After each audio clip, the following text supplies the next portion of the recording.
नमस्ते बच्चों। आज हम हिंदी व्याकरण में विराम चिन्ह के बारे में अधिक जानकारी प्राप्त करेंगे। तो चलो बच्चों, वाक्य पढ़ो। सुनो मत जाने दो। देखो बच्चों, यहाँ पर पहला वाक्य है सुनो मत जाने दो। अभी देखो, यहाँ पर सुनो के बाद अल्प विराम दिया गया है। अभी इस वाक्य का अर्थ होता है कोई जा रहा है उसे तुम रोको मत जाने दो, यह अर्थ इस वाक्य का होता है। तो दूसरा वाक्य देखो, सुनो मत जाने दो। अभी मत के बाद अल्प विराम दिया गया है, तो इस वाक्य का अर्थ क्या होता है कि तुम उसकी मत सुनो, वह बात जाने दो। तो बच्चों, विराम चिन्ह उचित जगह लगाए जाए तो हमें उचित अर्थ समझ में आएगा। देखो बच्चों, यहाँ पर हमें एक ही वाक्य 3 प्रकार से दिया गया है। तो देखो, पहला वाक्य है आर्यन प्रथम आया है। अभी देखो, यहाँ पर दूसरा वाक्य है आर्यन प्रथम आया है। और तीसरा वाक्य है आर्यन प्रथम आया है। तो बच्चों, हमने देखा चित्रों के साथ दिए तीनों वाक्यों में शब्द एक जैसे हैं, किंतु इनके साथ प्रयोग किए गए अलग अलग रंगीन चिन्हों को लगाने से कहने वाले की बात का अलग अलग भाव स्पष्ट हो रहा है।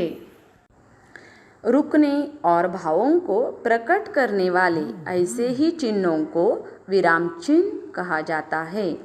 भावों की सही अभिव्यक्ति के लिए भाषा के लिखित रूप में रुकने अथवा विराम देने के लिए जिन संकेत चिन्हों का प्रयोग किया जाता है उन्हें विराम चिन्ह कहते हैं। तो ऐसे ही कुछ विराम चिन्हों के बारे में हम आज जानकारी प्राप्त करेंगे।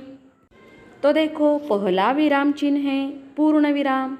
यहाँ पर एक डंडी दिखाई दे रही है, उसे ही पूर्ण विराम कहते हैं। अभी देखो, जिस स्थान पर वाक्य समाप्त होता हो वहाँ पूर्ण विराम का प्रयोग किया जाता है। जैसे यहाँ पर हमें वाक्य दिखाई दे रहे हैं, हम साथ साथ खेलेंगे। यह वाक्य समाप्त होने पर पूर्ण विराम दिया है। दूसरा वाक्य है उन्हें अपने देश से बहुत प्यार है। वाक्य समाप्त होने पर पूर्ण विराम दिया गया है। अगला विराम चिन्ह है अल्प विराम। पढ़ते अथवा लिखते समय थोड़ी देर रुकने के लिए इसका प्रयोग किया जाता है। अभी जैसे वाक्य देखो, टीटू बहन सांप ऊपर आ रहा है। टीटू बहन के बाद अल्प विराम लगाया गया है। दूसरा वाक्य देखो, गुरुदेव उठे चल पड़े। अभी गुरुदेव उठे के बाद अल्प विराम लगाया गया है। बच्चों, हमने देखा अल्प विराम पढ़ते अथवा लिखते समय थोड़ी देर रुकने के लिए लगाया जाता है। इसी प्रकार एक वाक्य में आए विविध नामों को अलग अलग बताने के लिए भी इसका प्रयोग किया जाता है। जैसे अशोक, अनिल, आदित्य और राजेंद्र मुंबई में है। अभी देखो, अशोक के बाद अल्प विराम है, अनिल के बाद अल्प विराम है, यानी एक प्रकार के नामों को अलग अलग बताने के लिए भी अल्प विराम लगाया जाता है। अगला विराम चिन्ह है प्रश्नवाचक चिन्ह। अभी देखो, यह चिन्ह कब लगाया जाता है? तो जिस वाक्य में प्रश्न पूछा गया हो वहाँ प्रश्नवाचक चिन्ह का प्रयोग किया जाता है। जैसे परी ने पूछा तुम कौन हो। अभी यह प्रश्न हुआ, उसके बाद प्रश्न चिन्ह लगाया गया है। घड़ी में अब कितने बजे हैं? देखो, यहाँ पर भी प्रश्न पूछा गया है, उसके बाद भी प्रश्नवाचक चिन्ह लगाया गया है। अगला चिन्ह है विस्मय सूचक चिन्ह। अभी इसका उपयोग कहाँ पर किया जाता है? तो जहाँ हर्ष, शोक, घृणा, विस्मय, भय आदि भावों को व्यक्त करना होता है वहाँ इसका प्रयोग किया जाता है। जैसे वाह कितना सुंदर दृश्य है, अरे रे, फिर अपशकुन। देखो, यहाँ पर आश्चर्य बताने के लिए विस्मय सूचक चिन्ह लगाया गया है। देखो अगला चिन्ह है योजक चिन्ह।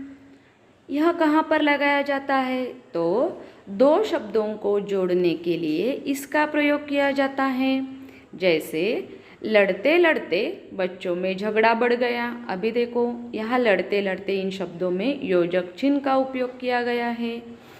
दूसरा वाक्य है हम पूजा का जन्मदिन हंसी खुशी से मनाएंगे। यहाँ पर हंसी खुशी इन दो शब्दों में योजक चिन्ह का प्रयोग किया गया है। यह चिन्ह है निर्देशक चिन्ह। इसका प्रयोग कहाँ पर किया जाता है? यदि किसी बात का उदाहरण दिया जाना हो तो इसका प्रयोग किया जाता है। जैसे देखो तुम मुझे खून दो मैं तुम्हें आज़ादी दूंगा। यह वाक्य सुभाष चंद्र बोस इनका है। यह बताने के लिए यहाँ पर निर्देशक चिन्ह का उपयोग किया गया है। अगला चिन्ह है उद्धरण चिन्ह। उद्धरण चिन्ह के दो प्रकार हैं, इकहरा उद्धरण चिन्ह और दोहरा उद्धरण चिन्ह। अभी इकहरा उद्धरण चिन्ह का उपयोग कहाँ पर किया जाता है? तो कोई विशेष शब्द, विशेष व्यक्ति का नाम, शीर्षक, स्थान, पुस्तकों, कवियों या लेखकों के उपनाम इकहरे उद्धरण चिन्ह के अंदर लिखे जाते हैं। जैसे अभी उदाहरण देखो, आज हम क्रिया के बारे में पढ़ेंगे। तो क्रिया है शब्द इकहरा उद्धरण चिन्ह में दिया गया है। असंभव शब्द मेरे शब्दकोश में नहीं है। असंभव यह शब्द इकहरा उद्धरण चिन्ह में दिया गया है। सूर्यकांत त्रिपाठी निराला हिंदी के प्रसिद्ध कवि है। निराला यह शब्द इकहरा उद्धरण चिन्ह में दिया गया है। अभी दोहरा उद्धरण चिन्ह। किसी की कही बात को जो का त्यों लिखना हो तो दोहरे उद्धरण चिन्ह के अंदर लिखा जाता है। जैसे उदाहरण देखो, उन्होंने कहा हम तुम्हारे साथ हैं। यहाँ पर हम तुम्हारे साथ हैं यह किसी की बात दोहरे उद्धरण चिन्ह में दी गई है। नेताजी सुभाष चंद्र बोस ने कहा तुम मुझे खून दो मैं तुम्हें आज़ादी दूंगा। उनका वाक्य दोहरे उद्धरण चिन्ह में दिया गया है। रमेश ने कहा मैं आज नहीं आऊँगा। उसने जो कहा वह उसी तरह से दोहरे उद्धरण चिन्ह में लिखा जाता है। बच्चों, आज हमने विराम चिन्हों के बारे में जानकारी प्राप्त की। धन्यवाद।